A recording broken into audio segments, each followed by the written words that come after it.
New level. New level. You know. You know have to be my friend. Hi guys, welcome to my channel. If you are new and if you are returning or already subscribed, welcome back to my channel. For those of you who do not know, my name is Brittany and I am a third-year law student. In today's video, I am basically going to be telling you guys 5 things that I think you should know about law school. And just for a disclaimer, I'm not giving any legal advice. Anything in this video should not be taken as legal advice, and everything that I say is basically off of my own experience and my own perception, so it's just my advice to you guys. So with that being said, thank you for visiting my channel. If you have not already, please subscribe, please hit the like button, please comment. If you have any other videos, topics that you're interested in, or anything that you'd like to know about, you can leave it in the comment section, and please share this video. So let's get into the video. Okay guys, so in general, I think that you should have a plan, and within that plan, here comes the 5 things, the 5 most imperative things that I think you should know. Beginning with, I think that you should know the schools that you want to apply to or that you are preparing to apply to. And what I mean when I say know the schools that you're applying to is know what their LSAT range is, or their median LSAT that they accept rather, or the median GPA that they typically accept. And usually you can go to most schools, law school's website, and you can find that information out. And that's not to say that just because, for example, if you took the LSAT, which is the law school admissions test, and you scored like a 150, right? And the school that you're looking at, their median is a 152. I mean, I don't work on an admissions committee, but you can get familiar with that school and you can call the school. I understand that sometimes people are a little shy. I'm an introvert myself, believe it or not, but you can call the school, speak with someone in the admissions department, and get to know that school. Get to know, okay, your median says this, but have you accepted people with a lower score? Will you consider someone with a lower score? And usually when you're applying to law school, you know, they look at your GPA, they look at your law school admissions test, they look at your personal statement, they look at your letters of recommendation if the school requires those things. So they kind of look at everything as a package. And again, although I don't work and I never have worked on an admissions committee, this is from my own experience and the things that I had to do when I was applying. So when I was applying to law school, I got to know the schools. I tried my best to become familiar with them, look at the area, because also you want to see, does that school offer housing on campus? And if not, you have to look into apartments. So you have to become familiar with the area. You have to become familiar with, you know, doing your research online as far as, is this somewhere that you think you can live?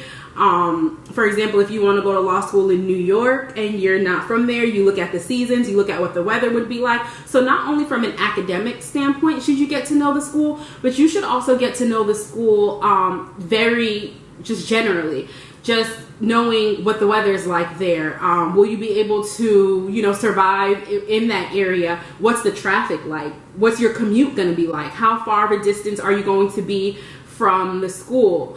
You know, things of that nature, what they offer. If you're the type of person that you also want to try to excel in leadership roles on campus, or if you're looking for, in law school, they have clinics, and clinics typically, they provide you with, you know, experience getting to help clients with legal issues or assist in some sort of way. Get to know whether your school offers clinics. At my school, we have a system where if you work at a law firm, you can gain credit for your work experience, and it's called field placement. So get to know the school in general and look at everything before you make your decision. So number 4, what you should know about law school is finances. So everyone is different. Some of us, we're all blessed. However, some of us are blessed in different ways. Some of us may come from a family where you already have an attorney in your family, so you're more familiar with the process. But for those of you who are like myself, and you may be the first person in your family going away to law school, finances play a major role, especially if you do not come from a very affluent background. So if you come from maybe a single parent household, or if you are in high school and you work right now, you have a lot of responsibility, or if you're an undergrad or maybe grad school and you're thinking about law school and you're thinking, well, how am I going to finance law school?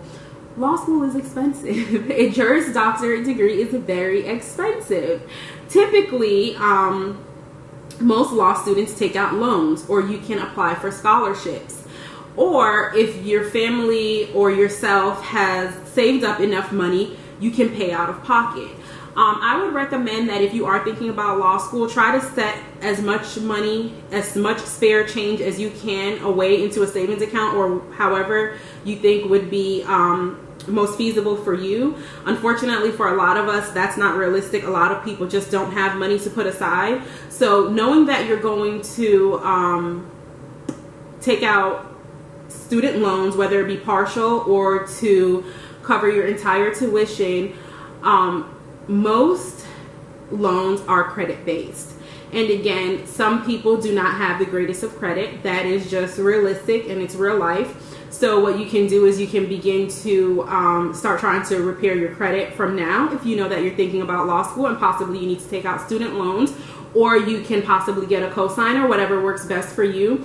Or maybe you can work in law school. It's not recommended because law school is such a rigorous journey. However, those are just things for you to think about, because finances typically do come from loans or scholarships. A lot of scholarships will be academic based. If you apply for scholarships, which I definitely think you should apply for scholarships. There are so many scholarships out there. You can look into scholarships within the school. You can literally go on the internet on whatever search engine and just type in whatever you think is applicable to you. There can be scholarships based off of your sex or your gender or your race, or different types of scholarships, and just see if any of those are applicable to you and keep trying. Sometimes when you get declined for one, you try to give up. 2, 3, you try to give up, but keep trying, because you never know, there may be a blessing in store for you.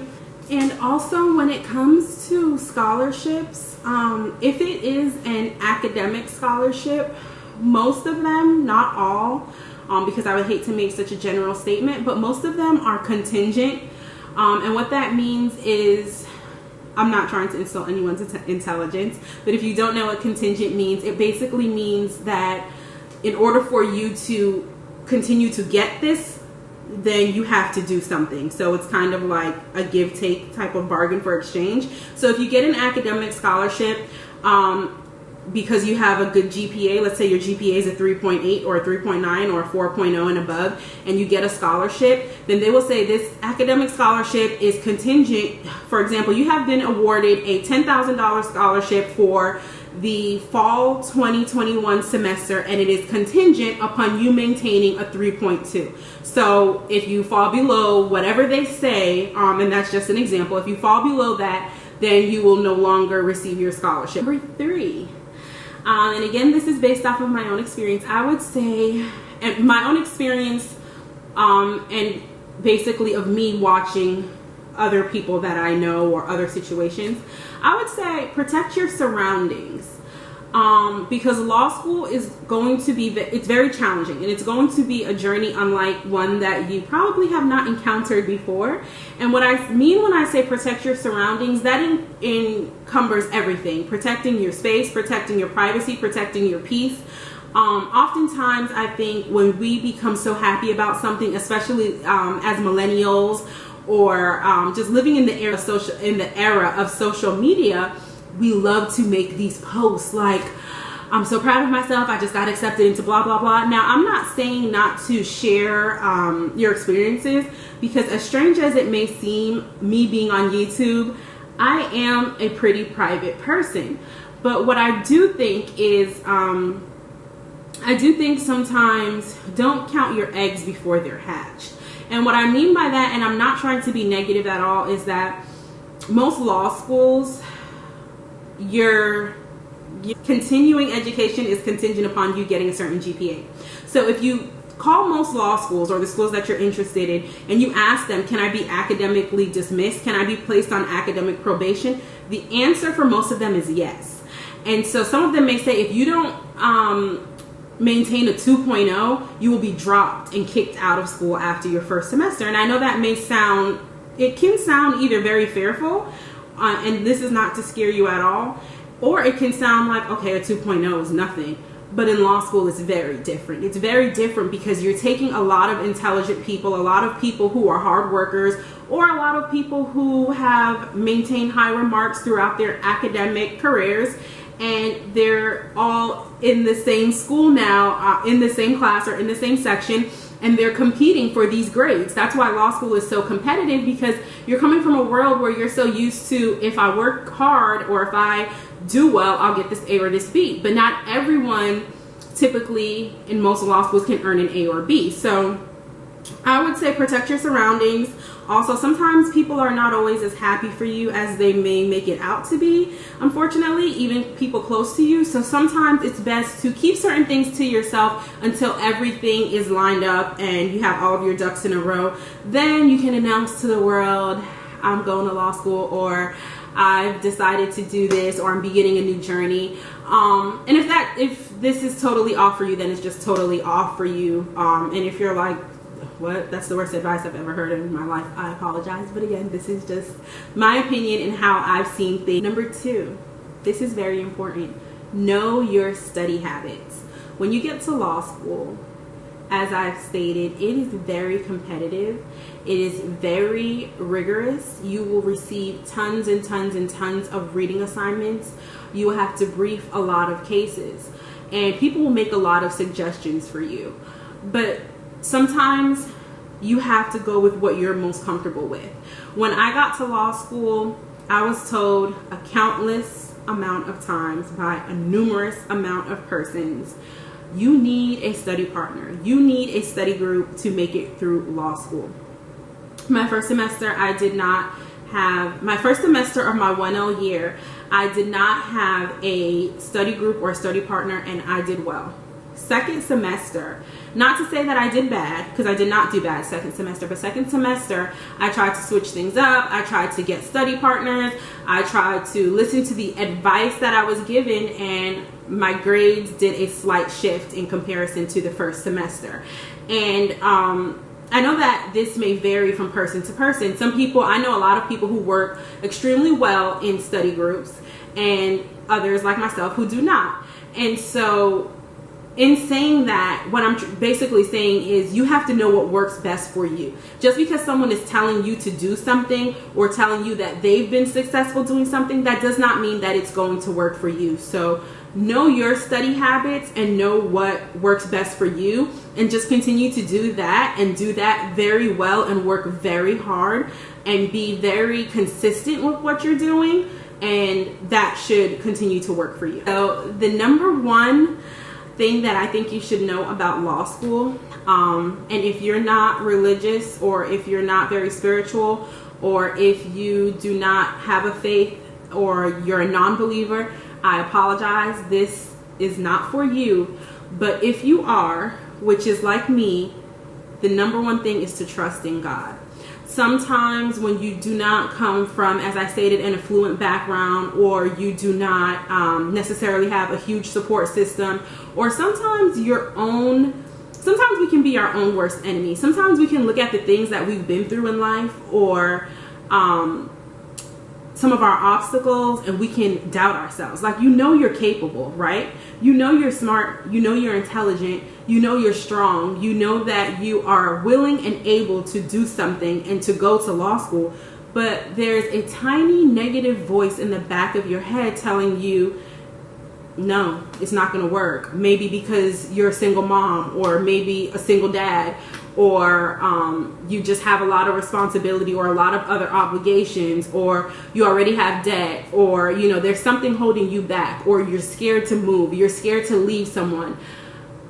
Sometimes you have to take a leap out on faith, and trust God, and trust that He's going to make miracles in your life, because this is the same God that has always showed up in your life before. He hasn't changed His face, He hasn't changed His tone. It's the same God. And I know sometimes life can be really, really challenging, and it can be really scary to enter into something, especially if you're the first person in your family to do something like this. But you just have to trust God, and you just have to know that everything is going to work out, and everything is going to be okay. And that has helped me personally tremendously is trusting in God, and I trust in him every single day, every single hour, every single minute, every single second. And he has always showed up and showed out, and he is the same God who has been here throughout my entire life, and he has not changed his face. So I hope that this video was beneficial and helpful to you. And if you have any questions or comments, or if you have any requests or anything else you'd like to know, please do not hesitate to leave it in the comment section below, or you can hit me up on my Instagram. If you are shy, you can direct message me, and I will see you guys in my next video. Take care and be blessed. Bye. Thank you so much for watching.